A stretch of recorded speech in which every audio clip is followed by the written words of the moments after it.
Rise in shine class 9 के बच्चों, आज इस वीडियो में हम लोग सॉल्व करने वाले हैं मल्टीपल चॉइस क्वेश्चन। ये आपको एस चंद बायोलॉजी की बुक में चैप्टर नंबर 3 टिश्यू में मिल जाएंगे। बच्चों, इस वीडियो में हम लोग सॉल्व करने वाले हैं आपके type 1 multiple choice question plus 4 multiple choice question भी है इसके अंदर। तो अगर आप लोगों ने अभी तक मेरे चैनल को सब्सक्राइब नहीं किया, जल्दी से सब्सक्राइब कर दे, साथ ही रेड कलर का बेल आइकन हिट करना ना भूले। इसके साथ अगर आपके पास एस चंद और एनसीईआरटी की बुक नहीं है तो इसी वीडियो के डिस्क्रिप्शन बॉक्स में जाके आप लिंक को चेकआउट कर सकते हैं और घर बैठे बैठे मंगा सकते हैं अपने लिए एस चंद और एनसीईआरटी की बुक। चलिए स्टार्ट करते हैं। यहाँ पे क्वेश्चन नंबर 1 से ये पूछ रहा है the afferent part of neuron is. तो ये पूछ रहा है कि जो एफरेंट पार्ट है न्यूरॉन का वो क्या होता है। तो पहली बात तो ये पता होना चाहिए कि न्यूरॉन क्या है। न्यूरॉन आपकी जनरली क्या होते हैं, दे आर नर्व सेल। और जो नर्व सेल होता है वो 3 मेन पार्ट का बना होता है, एक्सॉन, दूसरा पार्ट होता है डेंड्राइट्स एंड तीसरा पार्ट होता है सेल बॉडी। अब इसमें एफरेंट पार्ट पूछा है, तो एफरेंट का मतलब क्या होता है, द मीनिंग ऑफ एफरेंट और what is the function of afferent, they projecting far from neuron body that carry nerve impulses. तो ये जो न्यूरॉन्स होते हैं वो नर्व इम्पल्सेस को लेके जाते हैं। The long cylinder projection of a nerve cell that conduct electrical impulse away from neuron cell body. That's the meaning of afferent part. The function of axon is transmit information. तो जो afferent part है वो कौन सा होगा, यहाँ पे axon होगा, क्योंकि ये बोलता है it is long cylindrical projection of nerve cell. तो axon ही आपका long cylindrical projection है nerve cell का, जो conduct करता है electrical impulses को through the neuron cell of the body. तो जो एक्सॉन है उसका काम होता है ट्रांसमिट करना इंफॉर्मेशन को न्यूरॉन्स को, मसल्स एंड ग्लैंड्स को, hence it is called the afferent process. तो यहाँ पर इंफॉर्मेशन ट्रांसपोर्ट हो रही है एक्सॉन के द्वारा, that's why it is a afferent part also. तो यहाँ पे ऑप्शन ए ठीक हो जाएगा। सेकंड है blubber of whale and hump of a camel. तो देखिए, ब्लबर की बात करें और हम्प की बात करें तो इसमें किस तरह के टिश्यू होते हैं, इनमें होते हैं एडिपोज टिश्यू। इस तरह के टिश्यू होते हैं, दे कंटेन एडिपोज टिश्यू, जो कि फूड को स्टोर करने का काम करते हैं। तो ये जो ब्लबर है और हम्प है कैमल का, ये भी फूड को स्टोर करने का काम करता है in the form of fat. तो जो एडिपोज टिश्यू होता है वो किसका बना होता है, it is made up of adipocytes का बना होता है।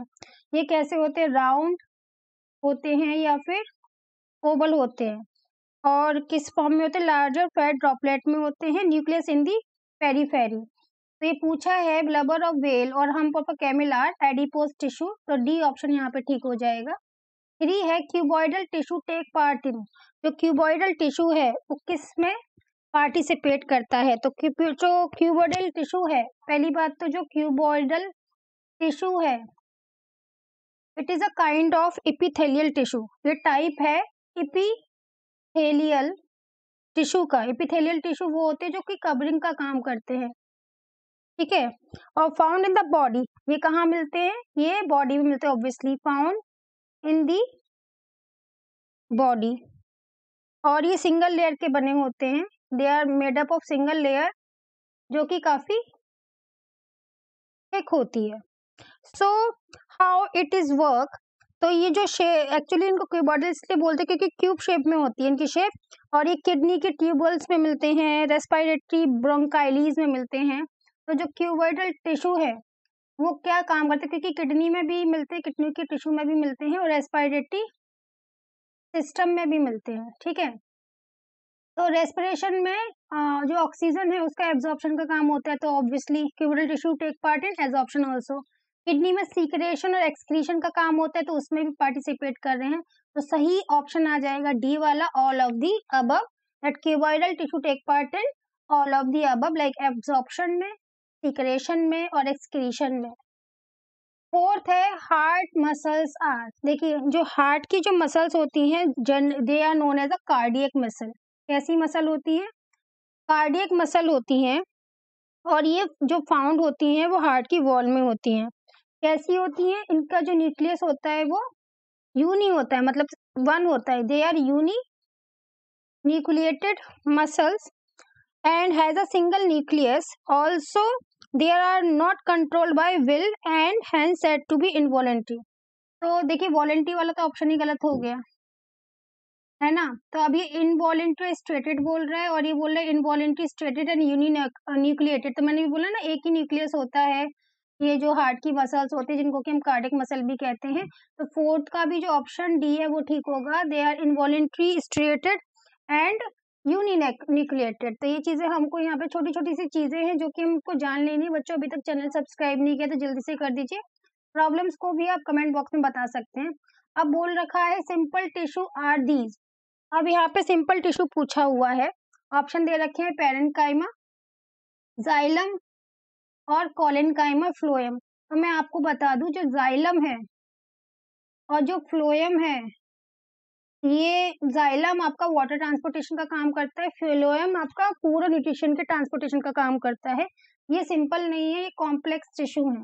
कैसे टिश्यू है? They are complex tissue. तो ये तो जहाँ पे जाइलम और फ्लोएम आ रहा है वो तो गलत ही हो गया, तो ए सी और डी गलत हो गया। लेकिन बी की बात करें तो वो सही है, क्योंकि यहाँ पे आ रहा है पेरेन्काइमा, कोलेनकाइमा एंड स्क्लेरेन्काइमा। अगर मैं बात करूँ पेरेन्काइमा, कोलेनकाइमा और स्क्लेरेन्काइमा की, they are called simple tissue. इनको क्या बोलते हैं? इनको सिंपल टिश्यू कहा जाता है। And they are made up of single type of cell. ये vascular tissue is a complex tissue. जैसे हम जाइलम फ्लोएम की बात करें, दे आर वस्कुलर टिश्यू और ये कॉम्प्लेक्स होते हैं। तो याद रखिएगा कि parenchyma, collenchyma, sclerenchyma simple tissue हैं, ठीक है। और जो आपके जाइलम में फ्लोएम है वो कैसे हैं? वो कॉम्प्लेक्स टिश्यू हैं। तो यहाँ पे ऑप्शन नंबर बी ठीक हो गया। क्वेश्चन नंबर 6 के बारे में बात करते हैं। The most common type of ground tissue is. यहाँ पे आपको एपिडर्मिस दे रखा है, कोलेनकाइमा दे रखा है, स्क्लेरेन्काइमा दे रखा है एंड पेरेन्काइमा दे रखा है। तो यहाँ पे आपसे पूछा गया है कि जो most common type of ground tissue है वो कौन सा है। तो अगर बात करें ग्राउंड टिश्यू के बारे में, तो the most common ground tissue is the parenchyma. तो इसका आंसर जो डी वाला है वो सही है। पेरेन्काइमा क्यों है? Because parenchyma cells are living cell. कैसी सेल होती है? ये लिविंग है। कुछ सेल लिविंग होती है, कुछ डेड होती हैं। तो पेरेन्काइमा आपकी लिविंग सेल है and may remain meristematic at the maturity, meaning that therefore they are capable of cell division too. It stimulated, they have thin but flexible cellulose cell wall and are generally polyhedral when close packed, but can be roughly spherical when isolated from their neighbors. They have large central vacuole which allow the cells to store and regulate ions, waste product and water. Tissue specialized for food storage is commonly formed of the parenchyma cells. So answer is parenchyma. It is kind of a ground tissue. फिर 7 पूछा गया है collenchyma mainly forms. Collenchyma क्या बनाता है? तो देखिए collenchyma क्या है? ये सपोर्टिंग टिश्यू है, सपोर्ट करने का काम करता है। कैसा टिश्यू है? It is supporting tissue. और इसकी सेल वॉल कैसी होती है? इसकी जो सेल वॉल होती है वो इरेगुलर होती है। कैसी होती है? Its cell wall is irregular and mainly present in cortex of stem and leaves. कहाँ पे present होती है? Present in cortex of leaves. तो और stem में भी present होती है, stem में भी present होती है and dicot में कोलेनकाइमा formed होती है as hypodermis. तो ये जो कोलेनकाइमा जो डाइकोट्स है उसमें एज अ हाइपोडर्मिस ही प्रेजेंट होती है। तो यहाँ पर 7th का ए वाला सही हो जाएगा। फिर 8 की बात करते हैं। Whose living cell provide tensile and mechanical strength. तो देखो आपको कोलेनकाइमा दे रखा है, स्क्लेरेन्काइमा दे रखा है, फ्लोएम दे रखा है एंड स्क्लेरिट्स दे रखा है। तो अगर मैं बात करूँ टेंसाइल स्ट्रेंथ के बारे में, तो टेंसाइल स्ट्रेंथ कौन देता है? यहाँ पे जो मैंने ये भी बता रखा है कि पेरेन्काइमा भी लिविंग होता है, लेकिन हमें ऐसा देखना है जो लिविंग भी है और स्ट्रेंथ भी देता है। तो कोलेनकाइमा ऐसा है क्योंकि जो लिविंग होता है और साथ में टेंसाइल स्ट्रेंथ देता है, मैकेनिकल स्ट्रेंथ देता है। यहाँ पर टेंसाइल स्ट्रेंथ का मतलब क्या होता है? जैसे कि अगर आप किसी प्लांट को बेंड करोगे या तोड़ोगे तो वो बेंड हो जाएगा, टूटेगा नहीं, उसको वो स्ट्रेंथ देगा ना टूटने के लिए। तो वो कोलेनकाइमा काम करता है। तो मैं इस वीडियो के एंड तक आपको पूरा बता दूंगी कि पेरेन्काइमा क्या करता है। जैसे कि अभी बता दिया मैंने, लिविंग सेल है। ओके, कोलेनकाइमा क्या करता है? Supporting tissue. सपोर्ट मतलब कि वो टेंसाइल स्ट्रेंथ भी अच्छा है, उसका मैकेनिकल स्ट्रेंथ भी अच्छा है, ठीक है। अब इसके बाद आता है नाइन्थ पूछा गया है lignified elongated dead cells are. देखिए पेरेन्काइमा भी लिविंग था, यहाँ पे कोलेनकाइमा भी लिविंग था, तो यहाँ पर नाइन्थ का पेरेन्काइमा और कोलेनकाइमा तो हो नहीं सकता है ना। और अगर बात करते हैं स्केलेनकाइमा का, तो ये डेड है, कैसा है, डेड सेल का बना हुआ होता है स्केलेनकाइमा, तो और लिग्निफाइड भी होता है।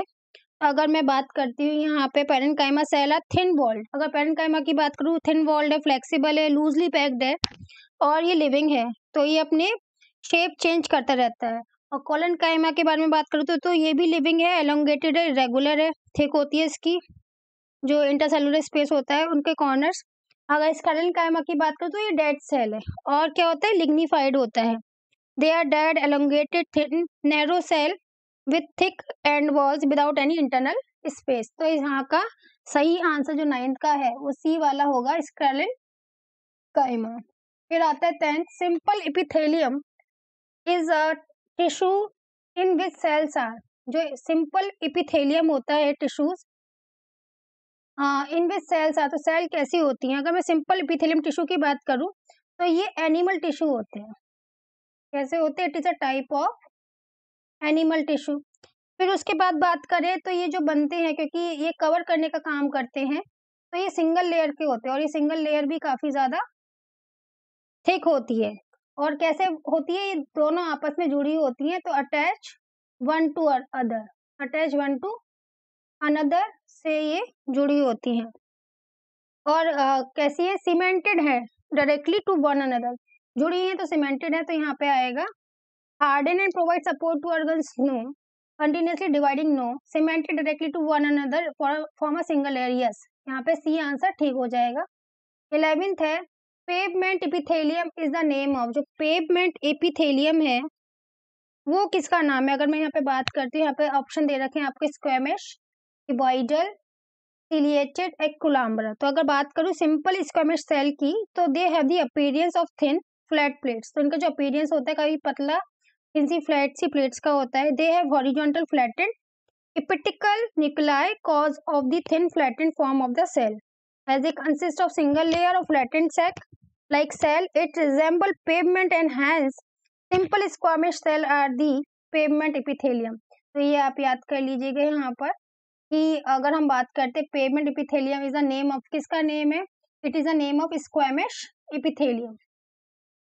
तो फिर सेकंड 12th आता है आपका brush bordered epithelium is found in, जो ब्रश बॉर्डर्ड एपिथेलियम है वो कहाँ मिलती है, it is in stomach, it is in small intestine, it is in fallopian tube और इट इज इन ट्रैकिया। तो अगर इसकी बात करते हैं तो ये जो ब्रश बॉर्डर एपिथेलियम है ये एग्जाम्पल है आपके कोलामनर एपिथेलियम के, इसके कोलामनर एपिथेलियम के, which is covered with the microvilli. ये किससे कवर होते हैं, ये कवर्ड होते हैं माइक्रोबिलाई से। और माइक्रोबिलाई कहाँ मिलते हैं, इंटेस्टाइन में, स्मॉल इंटेस्टाइन में मिलते हैं, तो आंसर तो स्मॉल इंटेस्टाइन हो ही जाएगा। And which are protoplasmic extension of the cell on the exposed surface, such type of epithelium is found in the small intestine and help in the absorption as to increase the surface area। तो correct answer आ जाएगा B, small intestine. चलिए question number 13 के बारे में हम लोग यहाँ पे बात करते हैं। तो क्वेश्चन नंबर 13 है phloem in the plant perform the function of, मैंने बताया था जाइलम वाटर के कंडक्शन का काम करता है, फ्लोएम कंडक्शन ऑफ फूड का काम करता है, तो 13 का ए वाला ठीक हो जाएगा, कंडक्शन ऑफ फूड। फिर आता है tendons is a structure which connect, जो टेंडन्स होते हैं वो फाइब्रस कनेक्टिव टिश्यू होते हैं that attach muscle to bone. क्या करते हैं, फाइब्रस कनेक्टिव टिश्यू हैं जो कि मसल को बोन के साथ अटैच करते हैं, तो यहाँ पर आएगा बी, 14 का B, a muscle with a bone. Question number 15 है स्मूथ मसल अकर इन, जो स्मूथ मसल है कहाँ होती हैं, so smooth muscle is found within the wall of blood vessel and small artery, arterioles and veins. Smooth muscle is also found in the lymphatic vessel, the urinary bladder, the ureter, male female reproductive tract। मतलब जो भी जो आपके sensitive organs है वहाँ मिलते हैं, तो यूटेरस में और में मिलती है, आर्टरी में भी मिलती है जहाँ से ब्लड पास हो रहा है, वेन में भी मिलती है, तो इसका सही आंसर आएगा all of the above, D 15 का ठीक होने वाला है। 16 है which are not true cell in the blood, true cell कौन सी यहाँ पे नहीं है ब्लड के अंदर। तो ट्रू सेल के बारे में बात हो रही है। यहाँ पे प्लेटलेट्स दे रखा है, मोनोसाइट्स दे रखा है, बेसोफाइल्स दे रखा है और न्यूट्रोफाइल्स दे रखा है। तो अगर बात करते हैं, there are different type of cell in our blood. अलग अलग तरह की सेल होती है ब्लड में जो इक्वली इंपॉर्टेंट होती हैं। And among those cell platelets are one of the most important cell which perform blood clotting. Platelets बहुत इंपॉर्टेंट होती है क्योंकि वो ब्लड क्लॉटिंग का काम करती है। तो platelet don't have any nucleus, उसमें कोई न्यूक्लियस नहीं होता है। That's why they are considered as true cell. तो उनको हम ट्रू सेल्स भी कहते हैं। तो ए वाला जो ऑप्शन है 16 का प्लेटलेट्स, वो सही आंसर हो जाएगा। Question number 17, the end of long bone is connected to another bone. जो एंड है एक बोन का, वो दूसरी बोन के साथ जो कनेक्टेड है, वो किसके थ्रू कनेक्ट होता है। तो देखिए अभी हमने पढ़ा था कि टेंडन्स के थ्रू मसल टू बोन होता है। तो बोन टू बोन यहाँ पे आएगा लिगामेंट। तो 17 का ए ठीक हो जाएगा। 18 की बात करते हैं। Ligament and tendons are formed of. जो लिगामेंट और टेंडन्स है वो किसके बने होते हैं, एक्चुअली कनेक्टिव टिश्यूज हैं। ठीक है, इपिथेलियल होते हैं जो कवर करते हैं मसल्स बनाने वाले मस्कुलर टिश्यू, कार्टिलेजेस होते हैं सॉफ्ट बोन्स, कनेक्टिव टिश्यू होते हैं जो लिगामेंट और टेंडन्स हैं। लिगामेंट्स काम करते हैं आपका बोन टू बोन कनेक्शन का, टेंडन्स काम करते हैं मसल टू बोन कनेक्शन का। तो ये डी आएगा कनेक्टिव टिश्यू। इसके साथ साथ इनसे पहले ये 4 ऑप्शन आपको बुक में मिल जाएंगे एमसीक्यू, जो कि 2010 में आए थे। और जल्दी से हम इसको भी कर लेते हैं। यहाँ पूछा है multi nucleated condition is seen in. तो जो आपकी मल्टी न्यूक्लिएटेड है वो किस में मिलता है, तो ये हमको मिलता है स्मूथ मसल में नहीं, ये सिंगल न्यूक्लिएटेड होता है। स्केलेटल मसल्स हमारी कंडीशन ऐसी ही मिलती है जहाँ पे मल्टी न्यूक्लियस मिलते हैं। तो यहाँ पे आएगा B only skeletal muscle cell. फिर सेकंड है the feature that best describe the cell of parenchyma cells are. तो जो पेरेन्काइमा को बेस्ट डिस्क्राइब करता है, देखिए पहली बात तो लिविंग सेल है पेरेन्काइमा। उसके बाद इनकी जो वॉल होती है वो थिन होती है। इनके बीच में इंटरसेलुलर स्पेस कैसा होता है, अगर हम इसकी बात करते हैं, इंटरसेलुलर स्पेस बहुत बड़ा होता है। तो देखो डेड सेल तो कट गया है ना, थिन वॉल होती है तो थिक भी कट गया ये। फिर जो इंटरसेलुलर स्पेस होता है वो ज्यादा होता है, तो नो वाला यहाँ कट गया। तो ये पहला दूसरा तीसरा कट गया, फोर्थ सही है। लिविंग सेल है, थिन वॉल्ड है, लार्ज इंटरसेलुलर स्पेस है। थर्ड की बात करते हैं the correct order of part of nerve cell through which nerve impulse is transmitted. कि जो नर्व के इम्पल्स है कैसे कैसे जाते हैं। तो देखिए सबसे पहले वो डेंड्राइट से जाते हैं, उसके बाद वो जाती है सेल बॉडी में, उसके बाद वो जाते हैं एक्सॉन में, और उसके बाद वो जाते हैं नर्व एंडिंग में, फिर दूसरे में पास ऑन होते हैं। तो यहाँ पर डेंड्राइट पहला जो है सी और डी में है, फिर है सेल बॉडी, तो डी वाला ऑप्शन ठीक हो जाएगा, dendrite cell body axon and the nerve ending. फिर फोर्थ है a cover slip must always be placed very gently while mounting in the order to. ताकि बबल ना आए, इसलिए उसको बहुत, दूसरी कवर स्लिप इसलिए जेंटली लगाई जाती है, बबल ना आए। बबल आएगा तो हमको ढंग से दिखेगा नहीं विद द माइक्रोस्कोप। तो लिखेंगे avoid the entry of the bubble. तो ये पहले भी हम लोग ये कर चुके हैं पार्ट 1 में, ये पार्ट 2 था आपके एमसीक्यूज का। अगर आपको वीडियो पसंद आया हो तो जल्दी से लाइक कर दे वीडियो को, प्रॉब्लम्स को कमेंट में बताना ना भूलें। एप्रिसिएशन भी आप कमेंट में बता सकते हो। होपफुली आप लोगों ने मेरे चैनल को अभी तक सब्सक्राइब कर ही दिया होगा, बहुत मेहनत करते हैं वीडियोस के लिए, आपको बस सब्सक्राइब करना होता है। Bye bye everyone.